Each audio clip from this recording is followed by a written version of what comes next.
दोस्तों नमस्कार, बहुत बहुत स्वागत है आप सभी का अपने YouTube Awadh live TV channel पर। मैं हूं आपका दोस्त राहुल चौरसिया। दोस्तों आप हमारे पीछे खुद ही वीडियो में देख सकते हैं, यह हमारा टमाटर का फसल है। और जैसे कि आज हमारा जो टमाटर का ट्रांसप्लांट करे हुए ये हमारा 10 दिन का फसल हो चुका है। तो आप इस वीडियो में आज जानेंगे जैसे कि अगर आप गर्मी के सीजन में फरवरी मार्च या अप्रैल में टमाटर का ट्रांसप्लांट कर देते हैं तो आपको पहले स्टेप में कौन सी दवा का छिड़काव करना चाहिए।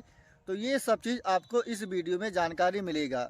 और जैसे कि हमारा जो प्रयास है, मैं आपको वही दवा बताऊंगा जिससे कि अगर आप अपने टमाटर की फसल में डालते हैं तो जो उसका रिजल्ट है बेहतरीन मिले। और जैसे कि हमारा जो टमाटर का फसल है दोस्तों, हमारा टमाटर का जो एक्सपीरियंस है 12 साल से मैं टमाटर की खेती करता हूँ लगातार। और वही आपको दवा बताऊंगा जो हमने अपने टमाटर के फसल में डाले हुए हैं, जिससे कि आपका टमाटर में अगर आप उस दवा का छिड़काव करते हैं तो खेती से आपका एक भी रुपया नाजायज खर्च ना होने पाए। तो किसान भाइयों, आज का वीडियो जो किसान भाई टमाटर का ट्रांसप्लांट करे हुए हैं उनके लिए बहुत ही खास वीडियो है। अगर आप यह वीडियो सही से देख लेते हैं तो आपका टमाटर में जो समस्या गर्मी के सीजन में देखने को मिलता है, यह समस्या देखने को नहीं मिलेगा। और जो हमारा टमाटर है दोस्तों, यह हमारा मल्चिंग पर लगा हुआ है, बिना ड्रिप के है। और ये हमारा बिना बाँस के ही ये टमाटर हमारा मल्चिंग पर फल रहेगा। इसका जो फल का साइज रहेगा, एक पेड़ में कितना फल निकलता है, जो भी हम अपने टमाटर के फसल में स्टेप बाई डालेंगे आपको A to Z वीडियो मिलता रहेगा। तो सही जानकारी दोस्तों तभी आपको मिलेगा जब तक आप वीडियो को सही से लास्ट तक देखेंगे।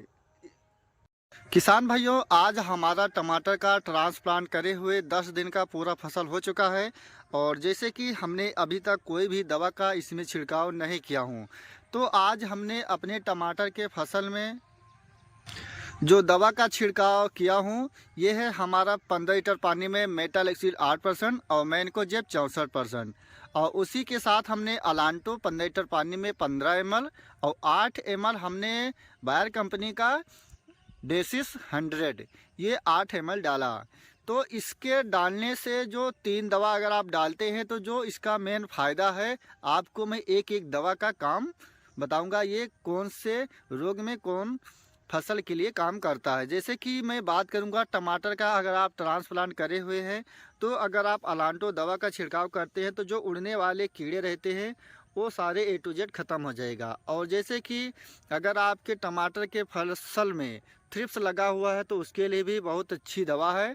और अगर आप उसके साथ में डेसिट 100 डाल देते हैं तो जैसे कि अगर आप टमाटर का जो फसल है, आपके टमाटर के फसल में लीफ माइनर का समस्या देखने को मिलता है तो आपका A to Z ख़त्म हो जाएगा। उसके साथ में अगर आपके टमाटर के फसल में लट या इल्ली है तो वो भी ख़त्म हो जाएगा। और उसके साथ अगर आपके टमाटर के फसल में कोई भी उड़ने वाले जो भी कीड़े हैं, किसान भाइयों अगर आप जैसे कि मार्च और अप्रैल के महीने में अगर टमाटर का ट्रांसप्लांट करते हैं तो मेटालेक्सिल और अलांटो डेसिस ये 3 दवा अगर आप डालते हैं तो जो इसका रिस्पांस है, आपके टमाटर के फसल में काला धब्बा, मुरझैया रोग और उसमें झुलसा का जो समस्या देखने को मिलता है, ये समस्या आपको देखने को नहीं मिलेगा। और अगर आप एक हफ्ते का फसल हो चुका है तो आपको जो दूसरा दवा का प्रयोग करना है, इसके साथ में आपको लेना है एंट्राकाल ले सकते हैं या आप साफ ले सकते हैं, या आप इसके अलावा कोई दूसरा भी फंगीसाइड ले सकते हैं। और उसके साथ अगर आप बायर कंपनी का सोलोमैन या फेनास्क्विक इसके साथ प्रयोग करते हैं तो जैसे कि अगर आपके टमाटर के फसल में फूल और फल का स्टेज बनना चालू हो जाता है, तब उस स्थिति में जो कुछ डंक मारने कीड़े होते हैं, अगर आप ये डालते हैं तो आपका टमाटर का जो फसल है उसमें आपका नुकसान नहीं होगा। किसान भाइयों, अगर आप टमाटर का ट्रांसप्लांट मल्चिंग पे करते हैं तो जो उसका पौध रहता है बहुत ही तेज़ी से ग्रोथ करता है। और जैसे कि अगर आप बिना ड्रिप के और बिना बाँस के अगर आप टमाटर की खेती मल्चिंग पर करना चाहते हैं तो आपको इसका वीडियो संपूर्ण मिल जाएगा चैनल पर, आप वहां जाकर देख सकते हैं। और जैसे कि अगर आपका 10 या 15 दिन का टमाटर का फसल हो चुका है तो आपको 1 एकड़ में 30 किलो अगर आप ले लेते हैं DAP और 7-8 किलो आप ले लेते हैं यूरिया, और 4 किलो नाइट्रोबेंजाइम और 4 किलो सल्फर। और जैसे कि जो आप देख रहे हैं यहीं पर आप डालकर और सिंचाई कर देते हैं तो आपका जो टमाटर का फसल है जैसे कि 1 महीने में इसमें फूल और फल दोनों चालू हो जाता है। तो इससे क्या होता है कि जो टमाटर का फल का साइज रहता है बहुत ही अच्छा रहता है। और उसके साथ जैसे कि ये टमाटर का जो पेड़ है इसका जो तना रहता है ये बहुत मोटा हो जाता है। तो अगर ये पेड़ स्वस्थ रहता है तो इसमें बहुत ही जो फल मिलेगा बहुत ही अच्छा मिलेगा।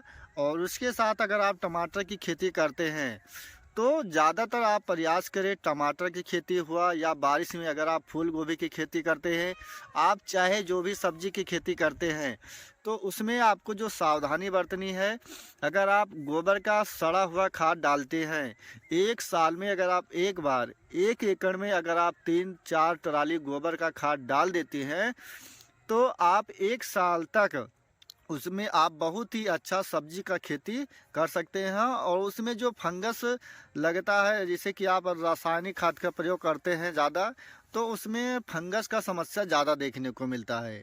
और जैसे कि जो आप हमारा टमाटर का फसल देख रहे हैं दोस्तों, हमने 1 साल पहले अपने 1 एकड़ में 3 ट्राली गोबर का खाद डाला था। और जब हमने बेड इसका बनाया तब हमने इसमें कोई खाद डाले हुए नहीं थे।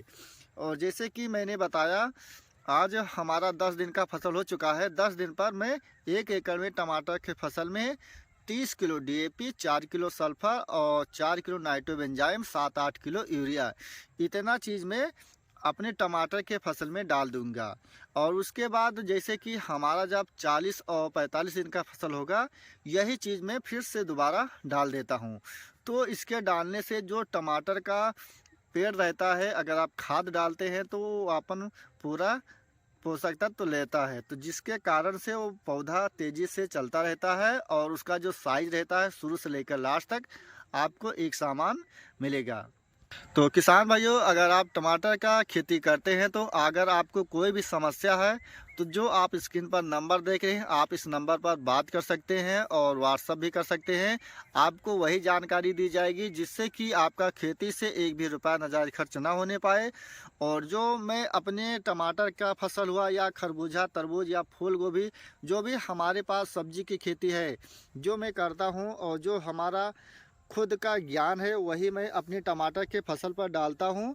और अगर आप वहीं दुकान पर जाएंगे और दुकानदार से बताकर लेकर आएंगे तो ढेर सारा आपका बिल बना देगा। और अपने फसल में डालेंगे तो आपका 1% आपके फसल में काम नहीं करेगा। जैसे कि हमने बताया अगर आप टमाटर का ट्रांसप्लांट करे हुए जो हमने दवा बताया, गारंटी के साथ मैं कहता हूँ अगर आप एक ही बार इस दवा का प्रयोग करेंगे मार्च या अप्रैल के महीने में टमाटर का ट्रांसप्लांट करते हैं तो आपका टमाटर का जो फसल है उसमें जो भी हमने कीड़े बताया, लीफ माइनर, डंक माइनर या उड़ने वाले जो भी कीड़े हैं, लट हुआ, ये सारा A to Z ख़त्म हो जाएगा। और जैसे कि बहुत से किसानों का जो टमाटर का फसल है उसमें बहुत ही ज़्यादा समस्या देखने को मिलता है कि उनका जो टमाटर का पत्ती है झुलस जाता है। तो 1 हफ्ते के अंतराल पर अगर मेटालेक्सिस और मैनकोजेब का छिड़काव करते हैं समय समय पर तो उनका टमाटर के फसल में झुलसा या सड़न गलन देखने को नहीं मिलेगा। तो किसान भाइयों अगर आपको हमारा यह वीडियो अच्छा लगा तो वीडियो को लाइक ज़रूर करें। और जो हमारे चैनल पर नए हैं या अभी तक हमारे चैनल को सब्सक्राइब नहीं किया है तो कृपया चैनल को सब्सक्राइब करें। फिर मिलेंगे किसान भाइयों एक अच्छी नई जानकारी के साथ, तब तक के लिए जय हिंद, जय भारत।